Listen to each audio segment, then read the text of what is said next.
Ginagamit ng administrasyon ang buong resources ng bansa para tumahimik ako. That he will shoot me if I will talk. Gagamitin ako bilang panakipbutas sa kanilang kampanya laban sa korupsyon. Hindi na ako mananahimik, ilalabas ko ang lahat ng katotohanan. May resibo, may ebidensya at may pangalan. Para sa bawat Pilipino.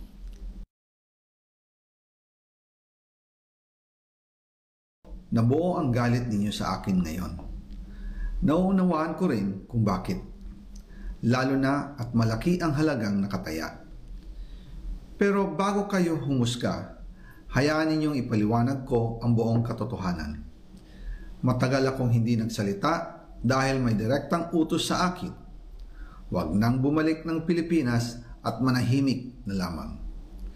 Umalis ako noong July 19, 2025 para sa aking medical check-up. Nakaplanong bumalik pagkatapos ng SONA ni Pangulo. Pero habang papauwi na ako, tinawagan ako ni dating Speaker Martin Romualdez at sinabihan, "Stay out of the country. You will be well taken care of as instructed by the President." Noon naniniwala pa ako sa kanila, kaya't hindi ako bumalik. Tumikom ang aking bibig, sumunod ako, pero ang hindi ko alam, ang ibig pala nilang sabihin sa aalagaan ka namin ay gagamitin ako bilang panakipbutas sa kanilang kampanya laban sa korupsyon. Ginawa nila akong poster boy ng kanilang sariling kasinungalingan. Ngayon, hindi na ako mananahimik, ilalabas ko ang lahat ng katotohanan. May resibo, may ebidensya at may pangalan. Nagsimula ito nung tumawag si Sekmina Pangandaman sa akin nung nag-umpisa ang BICAM process last year, 2024.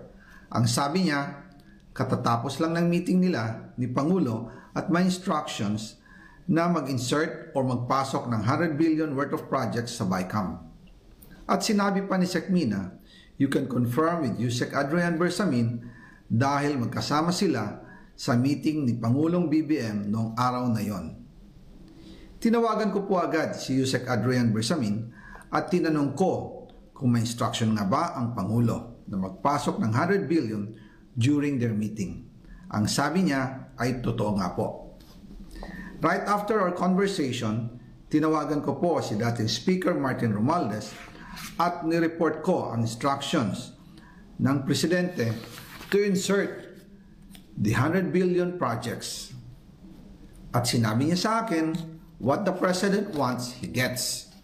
After ng ilang araw, nag-set po ng meeting si Sekmina Pangandaman at Yusek Adrian Bersamin sa amin ni dating Speaker Martin Romualdez sa Aguado Building in front of Gate 4 ng Malacanang at nandoon din po si Yusek Jojo Cadiz.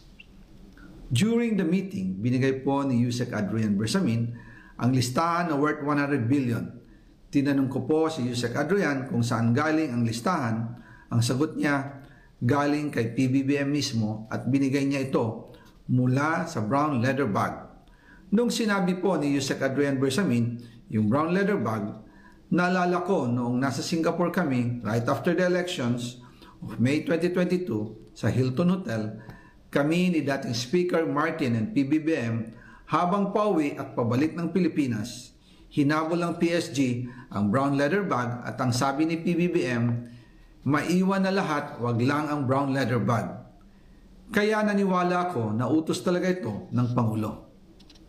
Pagkatapos ng ilang araw, I informed sina dating Speaker Martin Romualdez, Sekmina Pangandaman, Yusek Adrian Bersamin, and Yusek Jojo Cadiz na kung pwede 50 billion lang ang ipasok sa program funds dahil so sobra ang DPWH versus sa DepEd. In practice, hindi pwede na mas malaki ang budget ng DPWH kaysa edukasyon. And yung balance na 50 billion, ilagay na lang sa unprogrammed funds for the 2025 budget. Dahil Office of the President din ang nagre-release ng lahat ng unprogrammed funds.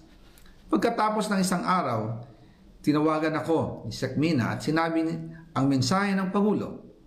Ipasok ninyo yan dahil pinangako na sa akin ni Speaker Martin yan. at hindi na pwedeng baguhin. Kumbaga, ang utos ng hari hindi pwedeng mabali. Again, I informed the speaker and asked clearance about the instructions ng Pangulo. At ang sabi niya, wala tayong magagawa.